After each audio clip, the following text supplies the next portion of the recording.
प्रिय बहनों और भाइयों, बेटे और बेटियों, एक बार कोविड-19 का संक्रमण फिर तेजी से अपने देश में बढ़ रहा है। हमारा प्रदेश भी इससे अछूता नहीं है। हमारे पड़ोसी राज्य महाराष्ट्र में तो 35,000 से ज्यादा पॉजिटिव केस प्रतिदिन आ रहे हैं। मध्य प्रदेश में भी यह संख्या 2000 के पार निकल गई है और हमारे कुछ शहर तो ऐसे हैं जहां संक्रमण की यह संख्या अपने उच्चतम स्तर पर पहुंच गई है। असाधारण तेज गति से यह संक्रमण बढ़ रहा है। सरकार इस संक्रमण से निपटने के लिए पूरी तरह से तैयार है। घबराने की जरूरत नहीं है। इससे निपटने की हम हर संभव व्यवस्था करेंगे। एक तरफ निःशुल्क टेस्टिंग की व्यवस्था, दूसरी तरफ अस्पताल में बिस्तरों की संख्या, सामान्य bed, isolation bed, oxygen bed, ICU bed, ventilator, दवाइयां, इलाज की पूरी पुख्ता व्यवस्थाएं हम सब करेंगे, आप चिंता ना करें। लेकिन वहीं दूसरी तरफ गरीबों को दिक्कत ना हो, इसलिए सरकारी अस्पतालों के साथ साथ हमने आयुष्मान भारत योजना के अंतर्गत आने वाले निजी अस्पतालों में भी गरीबों के निःशुल्क इलाज की व्यवस्था की है। अनुबंधित निजी अस्पतालों में भी गरीबों के निःशुल्क उपचार की व्यवस्था की जाएगी।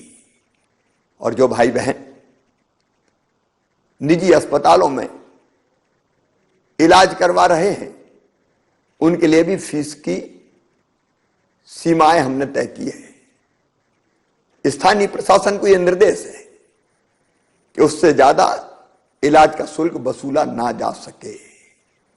बहनों और भाइयों, वैक्सीनेशन इस संकट से निपटने का प्रभावी उपाय है।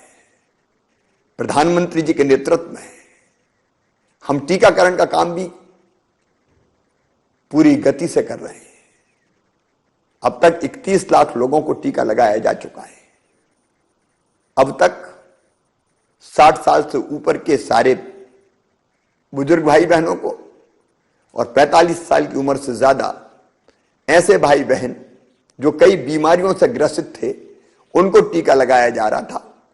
लेकिन प्रधानमंत्री जी के आशीर्वाद से 1 अप्रैल से 45 साल की उम्र से ज्यादा सभी भाई बहनों को, जो किन्हीं बीमारियों से ग्रसित भी नहीं है, उनको भी टीका लगाया जाएगा। मेरी आपसे अपील है कि आप इस संक्रमण से अपने आप को बचाने के लिए टीके जरूर लगवाएं और लगवाने के लिए बाकी लोगों को भी प्रेरित करें। संक्रमण रोकने के लिए आपका सहयोग भी मैं चाहता हूं। सरकार अपनी तरफ से कोई कसर नहीं छोड़ेगी। परिश्रम की पराकाष्ठा हम करेंगे, प्रयत्नों की परिसीमा हम करेंगे, लेकिन आपका सहयोग जरूरी है। इस संक्रमण को अगर बढ़ने से रोकना है तो 3 ही प्रभावी उपाय हैं। 1, मास्क लगाना। मास्क लगाने से वायरस मुंह और नाक के जरिए हमारे शरीर में नहीं जाएगा, हम संक्रमण से बच जाएंगे। दूसरे, सोशल डिस्टेंसिंग, आपस में सुरक्षित दूरी रखना। सुरक्षित दूरी से हम वायरस ले जाने वाले कैरियर नहीं बन पाएंगे। और तीसरे, बार बार अपने हाथ साफ करना सैनिटाइजर या साबुन से। इससे वायरस को हम वहीं मार देंगे और संक्रमण फैल नहीं पाएगा। आपका सहयोग चाहिए।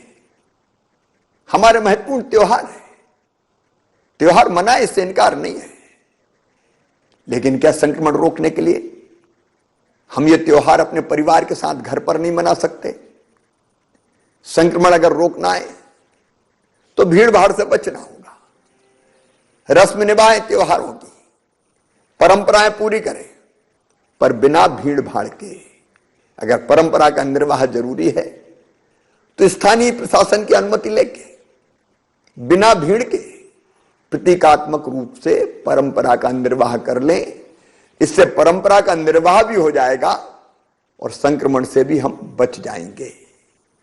याद रखिए, अगर लापरवाही की तो संक्रमण बढ़ेगा और प्रदेश संकट में फंसेगा।